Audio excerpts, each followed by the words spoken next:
Music and media can enhance or detract from the ultimate experience of the player/viewer, and in video games especially, I found that it can have a profound effect on my enjoyment. I have had the pleasure to listen and play along to incredible soundtracks from many different games and genres, each offering their own flair and enjoyment, but the JRPGs tend to take the cake.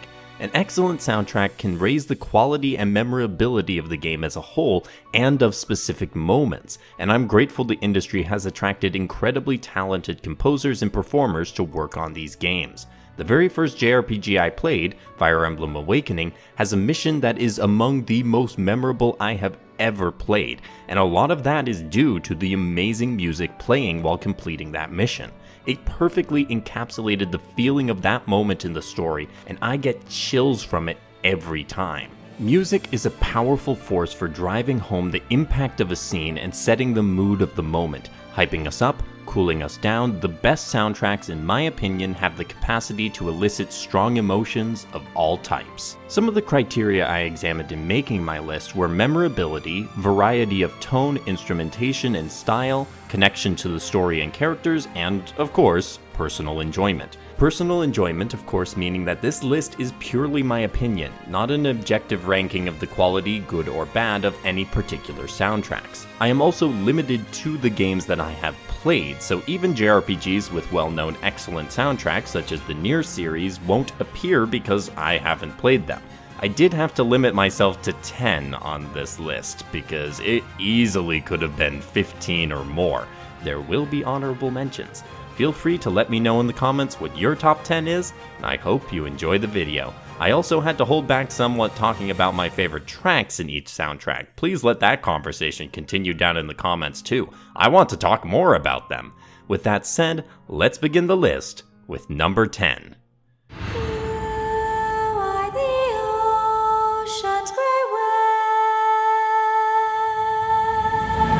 Number 10, Fire Emblem Fates. Choosing my number 10 JRPG soundtrack was the hardest choice on this list. This entry on the list could have gone several different ways, but I ended up choosing Fire Emblem Fates.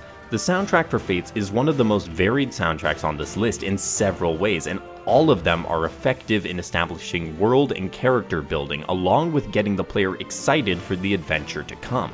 Story issues aside, the composers for Fates knew the assignment and delivered brilliantly when writing the music that would bless our ears while playing the game. Starting off with the big distinction in the game, Hoshido versus Nor. The two countries are divided geographically, artistically, personality-wise, and of course, musically. This is made obvious in the music by using different instruments, with Nor getting instruments that give the country a more European, almost Celtic feel to it. Hoshido, though, uses a lot of instruments that are associated with Japan and East Asia. I will admit I do tend to prefer the Norian tracks, but the Hoshidan ones are still very good. The contrast creates a distinction between the tracks, but what I find even more impressive is that the composers still manage to make both tracks work to achieve the same emotional impact despite their differences. The battle themes for both are incredibly good at pumping me up, the somber tracks at conveying the depth of emotion, and so on and so forth. There are details that distinguish them. The Norian tracks tend to have a sinister undercurrent to them, but those distinctions only further highlight the differences between the nations. It's incredibly well done while also being highly enjoyable to listen to. As for particular standout tracks for me, among the many amazing tracks, I'll start with the obvious one. Lost in Thoughts All Alone, performed brilliantly in Japanese and English. Sure, the motifs from the song do get overplayed a little in my opinion, but the song itself is absolutely gorgeous, coupled with the striking cutscenes surrounding Azura is enough to enchant anyone. Condemnation, one of the Norian battle tracks, has a frenetic energy to it that builds my excitement and desire to take down my enemies. Pray to the Dark has a lighter feeling to it as a more casual track, but definitely has the undercurrent I talked about earlier where you know something isn't quite right in Nor. Warmth Is Gone is one of the saddest tracks, and you can feel that weight on you as you listen to it, but the beauty is still there even with the warmth gone. Finally, the track Thorn in You again does a better job than the writing of portraying the feeling of loss and sadness at having to face those you love on the battlefield. All in all, Fire Emblem Fates soundtrack does so much right and is deservedly recognized as one of the best soundtracks in Fire Emblem and is my number 10 favorite JRPG soundtrack, and number 2 for Fire Emblem itself.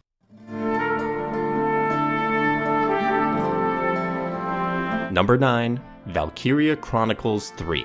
Valkyria Chronicles 3 is not a technical sound masterwork like Fire Emblem Fates soundtrack is, but that's not what my list is primarily based on, so I hope you'll excuse its higher placement on this list. The Valkyria Chronicles series has a strong musical identity between all of the games so far, with a lot of horns and music that sounds like it would accompany a World War documentary. 3 shakes that formula up in several ways, which I think is why it stands out so much to me. It's not the only soundtrack on this list to do so. Starting from its main theme, you can feel the difference compared to previous Valkyria Chronicles games, with the guitar giving a more outlaw/renegade feeling to the music. That is entirely appropriate given the difference between your army in Valkyria Chronicles 1 and 2 and your army in 3. It's still very recognizable as a VC theme, but you know from that opening note that this is gonna be a very different tale than the ones you're used to. That theme keeps up over the course of the soundtrack, and it was cleverly done by Hitoshi Sakimoto to keep so many of the roots of the series' signature sound in the music while adjusting and playing around with it. The new instruments are a big part of maintaining that feeling of distance and familiarity, along with the gradual way the soundtrack shifts back to the traditional sound. As your group forms together and becomes a fighting machine under Kurt's leadership, the sound alters to fit this, crescendoing to those final couple tracks which could easily have been placed in Valkyria Chronicles 1 to show how Kurt and crew are on par with any series hero. Then we're left off with the track Together with a Little Fortune, which shows how far our group came, while still keeping some of that change to the sound of the series to demonstrate that while they are heroes like Welkin and Alicia, they're a different kind of hero. The construction of the soundtrack as a whole is just expertly wound up within the story and is a treat for those who have played previous games in the series. The main theme, as I said, sets that going from the first note, but it's also an amazing track on its own, preparing you for the battles to come. That doesn't mean the soundtrack can't have lighter tracks. Riella Marcellis is a soft, hopeful track that makes you want to protect this angel. Calamity Raven is a very appropriate battle track for your main rivals. It starts off like a traditional battle track and then goes sinister very quickly, sending a message that these guys are no joke. Finally, Nameless Heroes is an excellent triumphant track to make you feel the accomplishment of all you and the Nameless Squad have done over the course of the war. Despite having a short soundtrack, Valkyria Chronicles 3 shows that sometimes taking a step out of the norm can lead to amazing creativity and a memorable experience.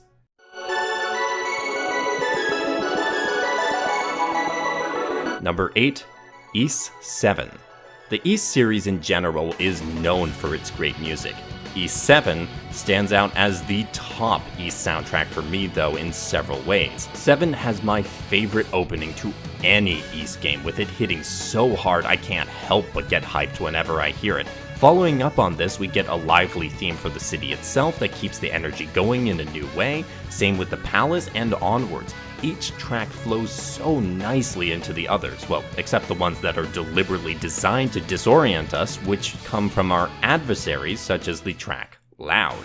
As with all the soundtracks on this list, the tone fits the game and the story it's trying to tell so well. You can feel that even more once you leave the main city and start traversing all of Altago and can hear the tracks of each individual location. As you hear how different they are, you pick up on how the tribes differ from each other and get a sense that each new place involves new customs to pick up. The journey of the soundtrack just fits the journey of Adol so well, and there are plenty of musical details that I could point out that give spoilers. I won't give details, but those who have played Ys 7 before, give the soundtrack a listen again. You might pick up on some musical hints the composers left for us. When it comes to specific standout tracks, the opening is a given. Innocent Primeval Breaker is the standard all Ys openings should try to reach for. Mother Earth Altago, playing as you first gain freedom to explore the landscape, is a great track to demonstrate the new possibilities of this open space before you. Prayers to the Breath of Wind is my favorite location theme and appropriately has a very airy sound to it, but not too much, especially when you add in the drum keeping the song steady instead of drifting off. very appropriate for the people of the Kylos tribe. Also, you thought the opening got your blood pumping? Just wait for Crossing Rage, which really gets you in the mood for battle. Let's go take down a lion, yeah!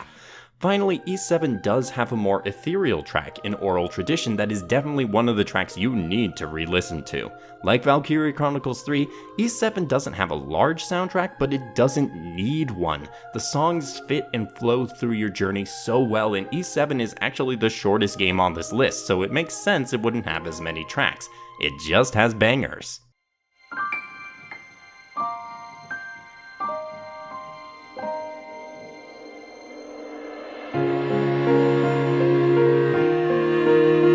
Number 7. Tales of Berseria. In my video on Tales of Berseria, I called the soundtrack solid if unremarkable. I have since changed my tune. Tales of Berseria has a very good soundtrack, and its standout feature is the way the music relates to the story and characters. This starts with the song Burn as the opening, which, even though I can't play it for copyright reasons, is one of the best opening songs in any game I've ever played. Burn was obviously great to me even from the start, but it took some time and more listening to the soundtrack for the Velvet Crow video for me to appreciate it as a whole. That starts with the theme tracks for specific characters and locations. They fit so well. Every party member has a theme, and just by listening to them, you know exactly what kind of personality they have. I could talk extensively about every one of them, but I'll use Aizen's as an example. Listen to this track, and you feel the confidence that characterizes Aizen, and it has an adventuresome feel that fits his profession as a pirate as well. This works for every character theme, even if some might surprise you, such as how soft Velvet's theme is, but that detail also helps you realize that Velvet is really a caring woman broken down by feelings of betrayal and anger. Clearly, this is the case for the character themes, but the town themes are just as effective at conveying the ideas behind specific locations, from a ball's peaceful, wholesome sound to the bustle and activity of the capital. There are no tracks in this soundtrack that feel out of place. In fact, they feel very much in place, and given the variety of locations and roller coaster of emotions this game has, that is a truly impressive feat. Beyond the tracks I've already talked about, the standout tracks to me are ones like Will and Reason for Our Villainous Church. That track fully conveys the holy sound many of us are familiar with for religious music, but also the power behind this terrifying organization. Motoi Sakuraba took to heart the game's themes and ideas when creating this soundtrack, and as one might say, it resulted in a great mariage! Cry for me, 君の声かき込めてる叫んでる Number 6. Trails in the Sky III.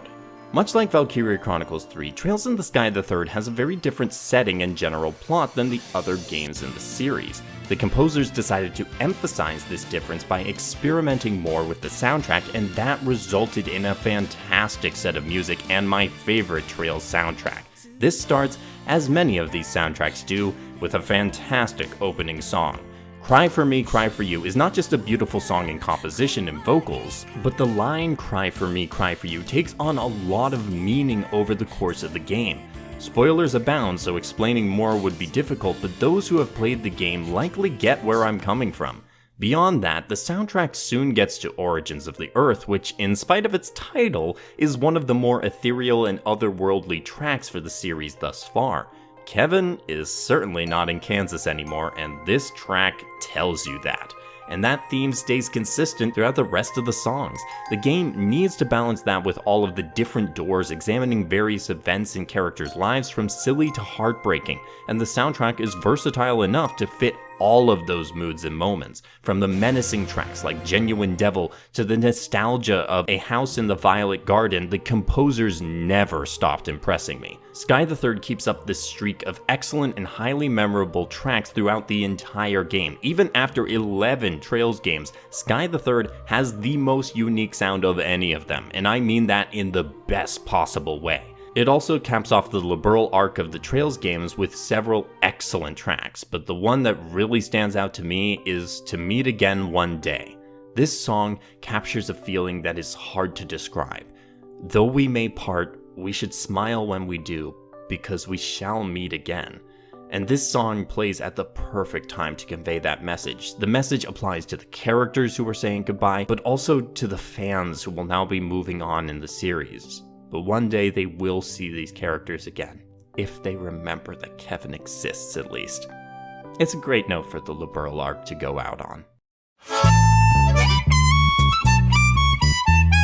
Number 5, Persona 4 Golden. Persona 4 Golden's soundtrack is best known for its vibes, and that makes sense because that's the best part of the soundtrack. Golden's soundtrack is excellent at crafting emotion, from even the basic town exploration themes and also from the dungeon themes and tender moments. There's a lot of heart here that you can plainly hear when listening to the music playing. The soundtrack can also reach levels of hype in its battle tracks, but I won't say they're anything spectacular. It is rather low-key in most areas, but that's what helps craft the environment of Inaba and the relationships between the cast so well. For individual tracks, Signs of Love is the first environment track that really stands out to me with its bouncy nature. It is impossible not to get into a groove when it's playing. Smile is a great uplifting track that unsurprisingly makes you feel like smiling and reflect on the bonds you've made. For dungeon themes, Heaven is a strong song to emphasize the surroundings but also the stakes of what is going on. This track, like many in the game, is carried by the vocals of Shihoko Hirata. When it comes to battle tracks, Time to Make History is my favorite due to the rhythm making it a great track to bop to while taking down shadows. Golden, of course, added new tracks to the ones that already existed for Persona 4, and my favorite among those is Snowflakes. This song captures the feeling of winter and the somber nature of the circumstances while still being a beautiful track. I love playing Snowflakes when it is snowing outside in real life, and it takes me back vividly to my time playing through the game. Persona 4 Golden's soundtrack isn't bombastic or overwhelming. It is suited to the small town environment that the game is set in. And as a small town individual myself, the soundtrack made Inaba feel alive to me. I will treasure that personal connection I could make to the soundtrack, and I think the music overall is really good regardless of personal connection.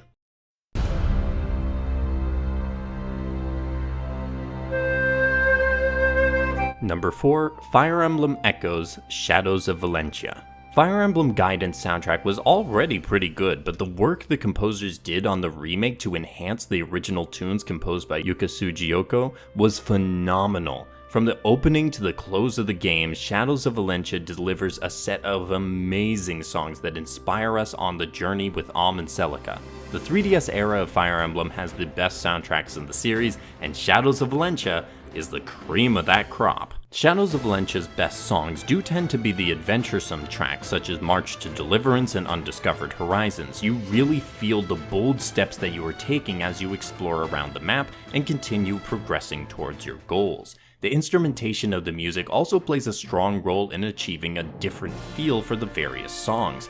Undiscovered Horizons uses the triumphant horns and a steady pace to give you the feeling of travel. In comparison, with Milla's Divine Protection, uses a quick pace and woodwind instruments to give energy to the battle you're engaging in.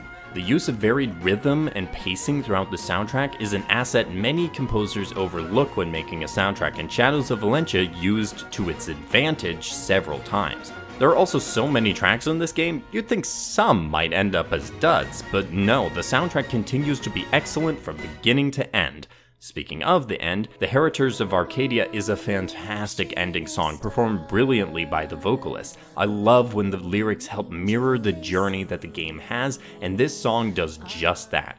If you want to talk about the end battle then, you've also got the fantastic epic track Twilight of the Gods. The strings, woodwinds, percussion, and vocals build up to amazing climaxes. People talk about God-shattering Star from Three Houses, but to me, it's Twilight of the Gods that stands above all Fire Emblem end battle themes. There really is no topping the way everything is interwoven to give you the push to finish the game. This soundtrack is fantastic, and I didn't even get to go into detail for the beautiful track that is likely my favorite of them all, the Arc of Dawn. It's very hard to top the overall excellence, but there were 3 soundtracks I still enjoy more.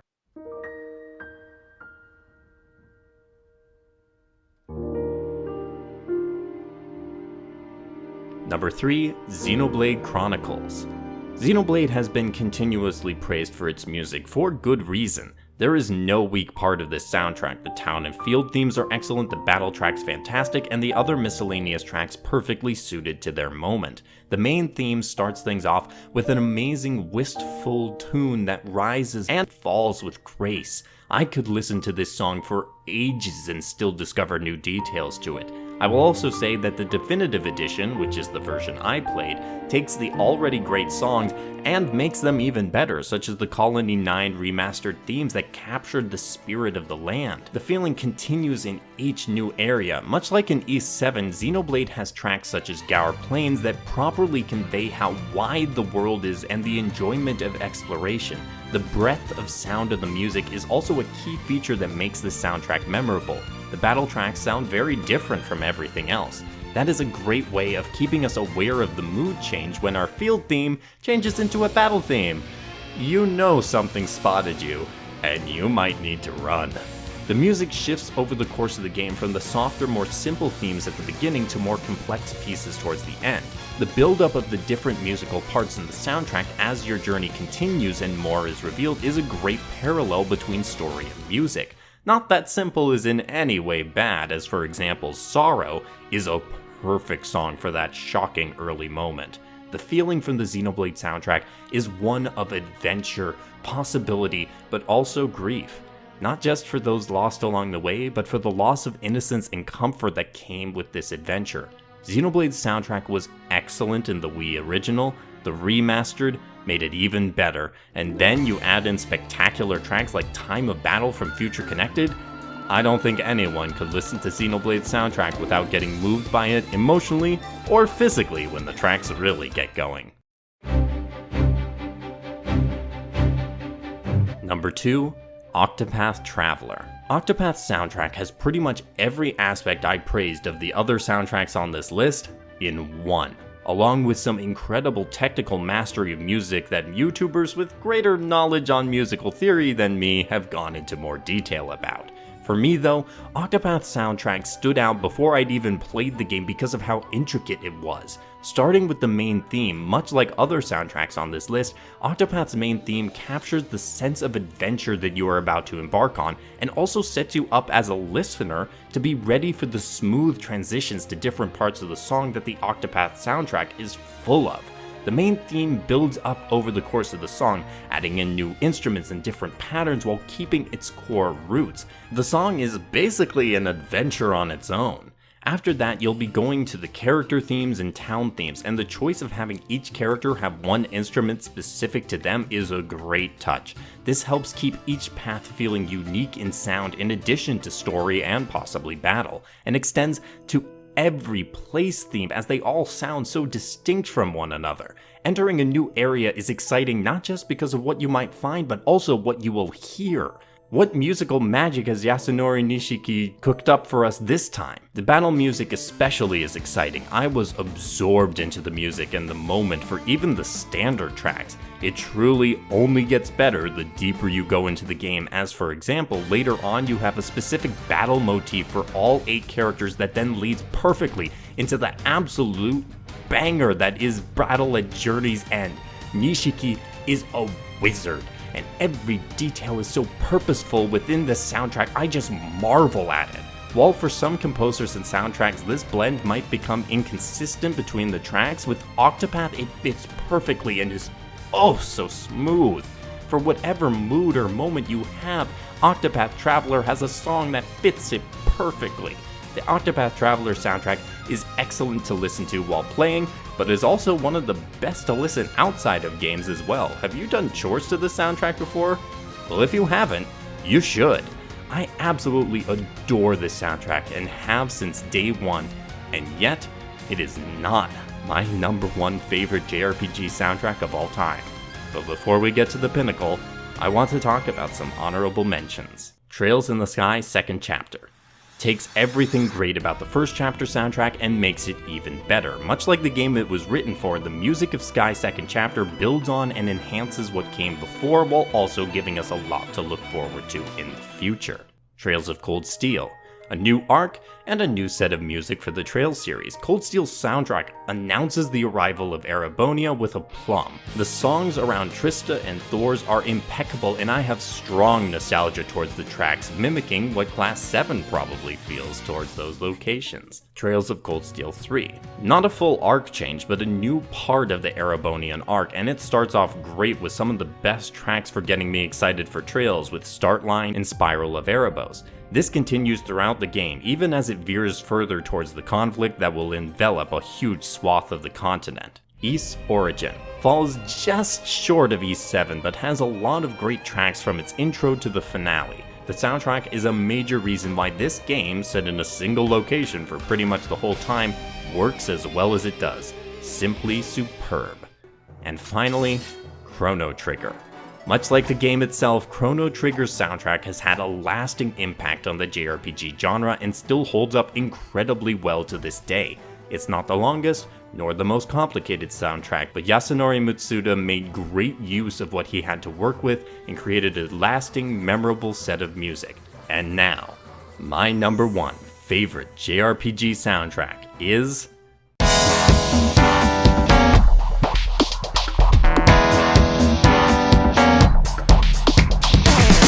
Number 1. Persona 5 Royal. Yeah, I don't think this one is a big surprise. Vanilla Persona 5's soundtrack was probably equal to Octopath on my top list, and then you add in the new tracks for Royal and that pushed it to the first overall spot. With its blend of jazz and rock influences, Persona 5 has a different sound than most JRPG soundtracks, and the performers did not hold back. Obviously, the big famous tracks get the greatest attention, your last surprises and the openings, but Persona 5 is just as capable of setting the mood similar to Persona 4 before it, Beneath the Mask being a great example in all of its various forms across the game. Persona 5 has quite a lot of memorable moments over the course of its 100+ hours of playtime, and in each one of them the music is perfectly fitted to the moment. Much like with Octopath, just having Persona 5 soundtrack playing in the background as I'm going about my life is great fun. I feel energized by the battle tracks and tranquil with the lower key ones. Then you add in the specific new tracks in Royal. The final palace theme is my favorite palace theme of all of them, a masterwork that suits the palace's owner perfectly. So Happy World captures the nature of the excellently written third semester, and even still, those two tracks don't take the top spots for me of new tracks from Royal. Persona 5 already had a great pump you up song on your way to the final boss, and then a great final boss song. So Royal had a tall task ahead of it. Persona 5 Royal not only topped what had been done before, it blew the previous tracks out of the water. It is impossible to listen to, I believe, without gaining greater confidence in yourself and preparing you for what is ahead. And then the gorgeous medley that creates Throw Away Your Mask, along with the fantastic vocals provided by Lyn, give me chills. Persona 5 Royal soundtrack is not the gold standard of JRPG soundtracks, it is the platinum standard. A peak of creativity that many composers will gain inspiration from for decades to come. Persona 5 Royal's soundtrack hit the bullseye and soared high enough to take the top spot of my favorite JRPG soundtracks of all time in a sea of worthy competition. Music is an essential part of making a memorable game, and there are many fantastic examples within the JRPG genre. I thank you for watching through this video and indulging me in talking about some great soundtracks. If you haven't played these games before, I definitely recommend it. All of the games on this list are solid games in addition to having great music. If you have not already, please leave a like on the video and keep the conversation going in the comments on the many fantastic video game soundtracks we are privileged to enjoy. As always, if you want to see more of my videos, you can check out my channel to see them and subscribe to find out when I make new ones. Now, if you'll excuse me, I've got some more music to indulge in. Thank you for watching. Have a great day and happy gaming.